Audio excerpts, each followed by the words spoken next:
परमात्मा हमारे हृदय में रहते हैं और पाप हमारे बगल में छुपे रहते हैं। पाप कहाँ रहते हैं? हमारे बगल में, और परमात्मा हमारे हृदय में।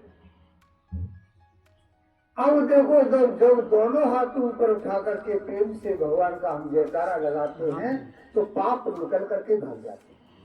और किसी ने पूछा कि वो पाप जाते कहाँ है? तो जो प्रेम से दोनों हाथ ऊपर उठा करके भगवान का प्रेम से जयकारा नहीं लगाते, उनके सिर पर रह जाते। तो बोल देवी मैया की जय। जहाँ तक सत्संग की बातें हैं, तो जितने भी चारों वेद, 6 शास्त्र, 18 पुराण, 1 से 8 उपनिषद, रामचरितमानस और असंख्य रामायण और महाभारत, गीता आदि ग्रंथों में केवल और केवल 3 बातें बताई सत्संग की। 3 ही सार है। क्या? कि सबसे पहले जो भगवान राम हमारे करते थे कि प्रातः काल उठ के रघुनाथा और माता पिता गुरु नाहि। सबसे पहले तो सवेरे हमें उठ करके अपने माता पिता गुरु और अपने से बड़े जो हैं उनका चरण स्पर्श करना चाहिए और धरती माता का वंदन करना चाहिए। एक तो ये बात है सारे वेदों का साथ। और दूसरी और छोटी सी बात, उसके बाद सुबह से लेकर के शाम तक तन से, मन से और वचन से और कर्म से किसी का अहित न हो जाए। जय हो, जय हो। ये दूसरी बात है। और तीसरी और अंतिम बात, देखो नाना प्रकार के कर्मों के जंजाल हैं, गृहस्थी में समय नहीं मिल पाता। भजन पूजा पाठ करने का समय मिलता है तो ठीक, नहीं मिलता तो कोई बात नहीं। मंदिर जाने का समय मिलता है ठीक है, नहीं मिलता तो कोई बात नहीं। कि नाना प्रकार के जंजाल है। एक समय है, कौन सा? कि जब शाम को, रात्रि को भोजन करने के उपरांत हम अपनी चारपाई पर सोने को जाते हैं और जब तक नींद न आए, चाहे किसी को 2 मिनट बाद नींद आती है, किसी को आधे घंटे बाद, किसी को 1 घंटे बाद, वो हमारा फुर्सत का एक ही समय है। और उस समय केवल भगवान से ध्यान लगाएं कि हे परमात्मा तू मेरा है और मैं तेरा हूँ। ये छोटी छोटी सी केवल सारे ग्रंथों की यही 3 बातें।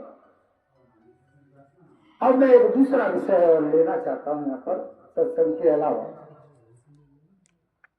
देखो, एक पर्यावरण संरक्षण ये विषय है।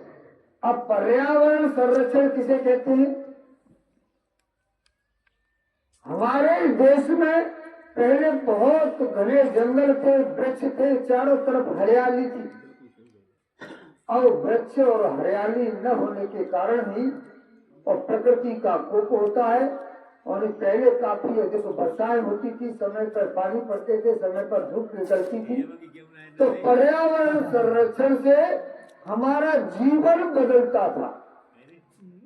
वृक्षों की छाया में बड़े बड़े दृष्टांत हैं, बड़ी बड़ी कथाएं हैं कि वृक्षों की छायाओं ने टूटते हुए जीवनों को बचाया है।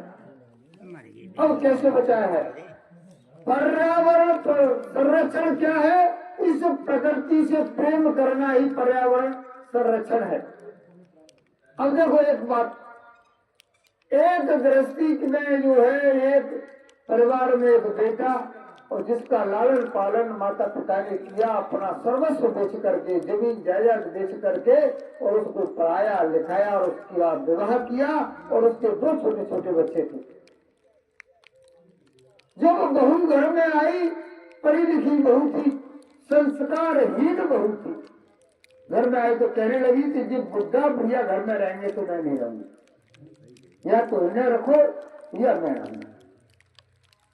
निकलवा दिया बुढ़ा भैया दोनों को।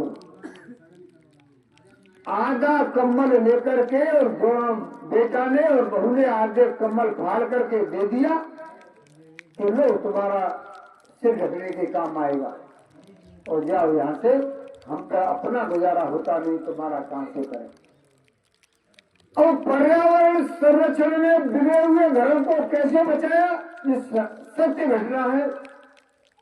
बुढ़ा बुढ़िया बुढ़ापे में उस आधे कमल को लेकर के बाहर एक बहुत बड़ा विशाल पीपल का वृक्ष था, उसकी छाया में जाकर के बैठ जाते हैं कि थोड़ी देर में स्कूल से छुट्टी होगी और हमारे दोनों छोटे छोटे नाती हैं 12-12, 14-14 वर्ष के, वो आ रहे होंगे, उनको देखने के बाद यहाँ से चले जाएंगे। इस लालसा में बैठे हैं। 3 बजे छुट्टी होती है, तो बच्चों के साथ आए तो अपने दादा दादी को बच्चों ने देखा कि दादा दादी कैसे, कि बेटा तेरे माता पिता ने हमको निकाल दिया है, हम जा रहे हैं। तो ये क्या है, एक पूरा कम्बल दिया था, आधा ने पूरा कम्बल दे दिया था माता पिता ने, तो ये क्या है कि ये कम्बल दे दिया है, तो कि ऐसा करो तुम जा रहे हो तो इसमें से आधा मुझे दे दो। और वो पोते थे, उन दोनों ने उस कम्बल को फाड़ करके आधा ले लिया और आधा उनको दे दिया। पहुंचे घर पर, देखा हाथ में कम्बल माता पिता ने कि ये कहां से लाया, कि दादा दादी ने दिया है। तो कि ये कम्बल कैसे लाया, क्यों लाया, तो जब तुम बुढ़े हो जाओगे तो ये कम्बल मैं तुमको दूंगा। तब जाकर के माता पिता को अपनी गलती का भान हुआ और जाकर के माता पिता को लेकर के आए, तो पर्यावरण उस पेड़ की छाया में बैठने से और वो परिवार टूटने से बच गया। देखो मैं कहना ज्यादा चाहता था, लेकिन अब बात हो रही है, आपके सामने भी समस्या है और मौसम भी ऐसा हो रहा है, तो अपनी वाणी को विराम देता हूँ। बोलो देवी मैया की।